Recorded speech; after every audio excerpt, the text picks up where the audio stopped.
Hi, నేను రాజేష్ బాలక. ఈ వీడియోలో మైక్రోవేవ్స్ యొక్క అడ్వాంటేజెస్, డిసడ్వాంటేజెస్ డిస్కస్ చేస్తాను. Very very very important question, 6 marks external ఎగ్జామ్లో పక్కా క్వశ్చన్ అనమాట. పక్కా ఉంటుంది పేపర్లో అడ్వాంటేజెస్. ఓకే, చూద్దాం. అసలు అడ్వాంటేజెస్ ఆఫ్ మైక్రోవేవ్స్ వచ్చి, microwaves are useful for communication and radar applications because of their high frequency. Okay, frequency range వచ్చి 300 megahertz to 300 gigahertz, right. 300 megahertz to 300 gigahertz వచ్చి microwave range. So high frequency కదా, 300 megahertz నుంచి 300 gigahertz వరకు ఉంటుంది. High frequency and short wavelengths. F is inversely proportional to lambda. Frequency ఎక్కువ ఉంది, so ఆటోమేటిక్గా wavelength అనేది తగ్గుతుంది. High frequency and short wave length. Okay, these two features provided the following advantages. High frequency ఉండడం వల్ల మనకి advantages ఏటేటి ఉన్నాయి అనేది మైక్రోవేవ్స్లో చూద్దాం. ఫస్ట్ అడ్వాంటేజ్ వచ్చి చూడండి, high band width capability. First advantage వచ్చి హై బ్యాండ్ విడ్త్ క్యాపబిలిటీ. ఎప్పుడైతే ఫ్రీక్వెన్సీ హైలో ఉంటుందో బ్యాండ్ విడ్త్ కూడా ఆటోమేటిక్గా హై ఉంటుంది. జనరల్గా మాకు ఇలా గుర్తుండదు, ఎలా గుర్తుంచుకోవాలి? మనం జనరల్గా బ్యాండ్ విడ్త్కి ఏమని రాస్తాం? F2 - F1. So F is high, band width is high. Band width ఎక్కువగా ఉండటం వల్ల లాభం ఏంటి? ఒకేసారి ఎక్కువ ఛానల్ని ట్రాన్స్మిట్ చేయగలము. సో హై ఫ్రీక్వెన్సీ వల్ల హై బ్యాండ్ విడ్త్ ఉంటుంది. హై బ్యాండ్ విడ్త్ ఉండడం వల్ల ఎక్కువ ఛానల్స్ని ఎట్ ఏ టైం ట్రాన్స్మిట్ చేయగలము. సో అడ్వాంటేజా కాదా? అడ్వాంటేజే.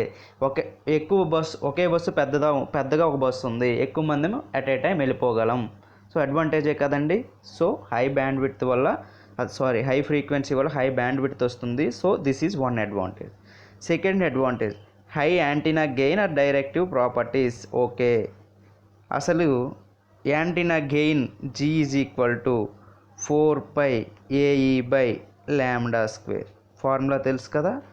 సో ల్యాండా వాల్యూ తక్కువ ఉంటే గెయిన్ ఎక్కువ వస్తుంది, అంతే కదా. డినామినేటర్లో ఉంది. Gain is inversely proportional to ల్యాండా. ఎప్పుడైతే ల్యాండా వాల్యూ తగ్గుతుందో హై గెయిన్ వస్తుంది. మనకి ఎప్పుడు కూడా గెయిన్ అనేది ఎక్కువగా ఉండాలి. ల్యాండా ఎప్పుడు తగ్గుతుంది? ఫ్రీక్వెన్సీ ఎక్కువ ఉంటే ల్యాండా తగ్గుతుంది. Why? Because frequency is inversely proportional to wave length lambda.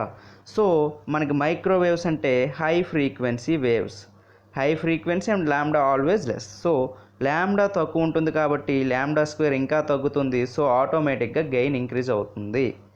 So second advantage అనమాట అది. చూడండి, high antenna gain and directive properties. Okay, directive properties formula ఉంటుంది.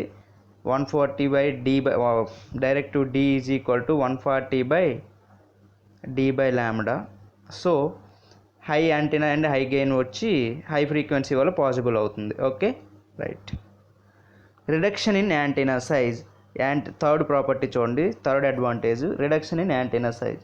జనరల్గా యాంటీనా సైజ్ దేని మీద డిపెండ్ అయి ఉంటుంది? వేవ్ లెంత్ మీద. చదివే ఉంటారా? Monopole antenna, half dipole antenna, quarter dipole antenna. So length of the antenna assume H is equal to λ monopole antenna, like this అనమాట.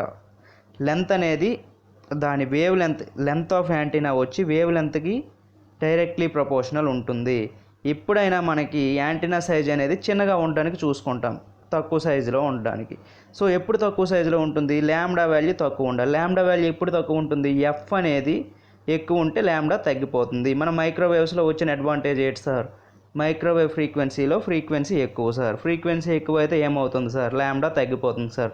ల్యాండా తగ్గిపోవడం వల్ల ఏమవుతుంది సార్ అంటే మన height of the antenna, reduction in the size of the antenna, height or size of the antenna అనేది తగ్గిపోతుంది. So ఏ ప్లేస్లో అయినా పెట్టుకోగలం. సో అడ్వాంటేజే కదా. మైక్రోవేవ్ ఫ్రీక్వెన్సీ వల్ల హై ఫ్రీక్వెన్సీ ఉండడం వల్ల ల్యాండా వాల్యూ తగ్గుతుంది సార్. ల్యాండా వాల్యూకి సైజ్ ఆఫ్ యాంటీనాకి directly proportional relation sir. So నాకు ల్యాండా తగ్గుతుంది కాబట్టి సైజ్ ఆఫ్ ద యాంటీనా తగ్గుతుంది sir. That is the third advantage sir. Okay sir. Low power requirement, fourth advantage. అసలు లో పవర్ రిక్వైర్మెంట్ అంటే ఏంటి? Signal transmission కోసం తక్కువ పవర్ ఉంటే సరిపోతుంది. ఎప్పుడు హై ఫ్రీక్వెన్సీ ఉండటం వల్ల హై బ్యాండ్ విడ్త్ ఉంటుంది, ఎక్కువ గ్యాప్ ఉండటం వల్ల మనకేమవుతుందంటే ఎక్కువ పవర్ అప్లై చేయాల్సిన అవసరం లేదు సిగ్నల్లో, తక్కువ పవర్తోనే సిగ్నల్ ట్రాన్స్మిట్ అయిపోతుంది. Next fading effect and reliability. Okay, fading effect and reliability. Fading effect అంటే ఏం లేదు, variations in the signal strength due to అట్మాస్ఫియర్లో చేంజెస్ వల్ల మన సిగ్నల్ స్ట్రెంత్లో వేరియేషన్స్ వస్తాయి. కానీ హై ఫ్రీక్వెన్సీ అవ్వడం వల్ల ఏం జరుగుతుందంటే ఈ సిగ్నల్ స్ట్రెంత్ అనేది అంత వేరీ అవ్వదు. స్మాల్ చేంజెస్ ఇన్ అట్మాస్ఫియర్ వస్తే నార్మల్గా హై స్ట్రెంత్ ఉంటుంది, ఫ్రీక్వెన్సీ ఎక్కువ కాబట్టి స్ట్రెంత్ ఎక్కువ ఉంటుంది. సో ఫేడింగ్ ఎఫెక్ట్ అనేది తగ్గుతుంది. ఫేడింగ్ ఎఫెక్ట్ తగ్గుతుంది కాబట్టి రిలయబిలిటీ పెరుగుతుంది. రిలయబిలిటీ అంటే తెలిసిందే కదా, మన్నిక అంటారు తెలుగులో. Okay, right. Transparency last advantage, transparency property of microwaves transparency property means ఇవి సింపుల్గా చెప్పాలంటే ఏ బిల్డింగ్ నుంచైనా వెళ్ళిపోతాయి, ఏ ట్రీస్ నుంచైనా వెళ్ళిపోతాయి, ఏ కొండ నుంచైనా వెళ్ళిపోతాయి. సో నార్మల్గా సిగ్నల్స్ అనేవి ఏమవుతాయంటే జనరల్గా సిగ్నల్స్ స్ట్రక్ అయిపోతుంటాయి అన్నమాట యాక్చువల్గా.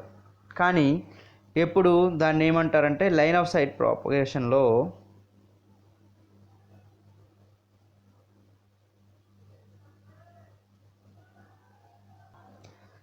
అదే జీపీఎస్లో మనం చదివితే సిగ్నల్ మల్టీపాత్ ఏమవుతుందంటే ఇది ఒక బిల్డింగ్ ఉందనుకోండి, ఇలా ట్రాన్స్మిటర్ ఇక్కడ ఉంది, రిసీవర్ ఇక్కడ ఉంది, సిగ్నల్ ఇలా రావాలి. కానీ ఈ బిల్డింగ్ అడ్డు ఉండడం వల్ల ఇలా వచ్చి సిగ్నల్ ఇలా వచ్చి ఇలా రావాలి. సో టైం టేకెన్ అనమాట, ఇది ఎర్రర్ హ్యాపెనింగ్ అవుతుంది. కానీ మైక్రోవేవ్ సిగ్నల్ వాడడం వల్ల ఏమవుతుందంటే ఈ సిగ్నల్ ఇలా రాదు, డైరెక్ట్గా ఇలా వచ్చేయడానికి అవుతుంది. ఎందుకంటే ట్రాన్స్పరెన్సీ ఉంటుంది హై ఫ్రీక్వెన్సీ వల్ల. That is called transparency property. That is another advantage. So now ఇప్పుడు మనం డిసడ్వాంటేజెస్ చూద్దాం. There are few disadvantages of microwave such as following. Cost of equipment or installation cost is high. Equipment cost హైగా ఉంటుంది. ఎందుకంటే microwave సిగ్నల్స్ని మనం ఇలా wave guides అంటారు, వేవ్ గైడ్స్ నుంచి ట్రాన్స్మిట్ చేస్తుంటారు జనరల్గా. ఈ వేవ్ గైడ్స్లో లోపల గోల్డ్ కోటింగ్ లాంటివి ఉంటాయి. సో ఎక్విప్మెంట్ కాస్ట్ అనేది ఆటోమేటిక్గా హై ఉంటుంది. Electromagnetic interface may occur why because this coating only. Variations in dielectric properties with temperature may occurs. ఆ డైఎలక్ట్రిక్ మెటీరియల్ బయట కండక్ట్ చేయడం యూజ్ చేస్తారు జనరల్గా వేవ్ గైడ్కి, బయట material dielectric. So temperature change అవ్వడం వల్ల వేరియేషన్స్ ఏమైనా రావచ్చు. ఒక డిసడ్వాంటేజ్ అనమాట. డిసడ్వాంటేజెస్ కంటే అడ్వాంటేజెస్ ఎక్కువగా ఉంటాయి మైక్రోవేవ్స్లో. వెరీ వెరీ ఇంపార్టెంట్ క్వశ్చన్ అనమాట. ఎక్కడైనా ఏదైనా అడ్వాంటేజెస్లో డౌట్ ఉంటే నాకు అడగండి, కామెంట్ సెషన్లో చెప్తాను. Thank you. Signing off Rajesh బాలక.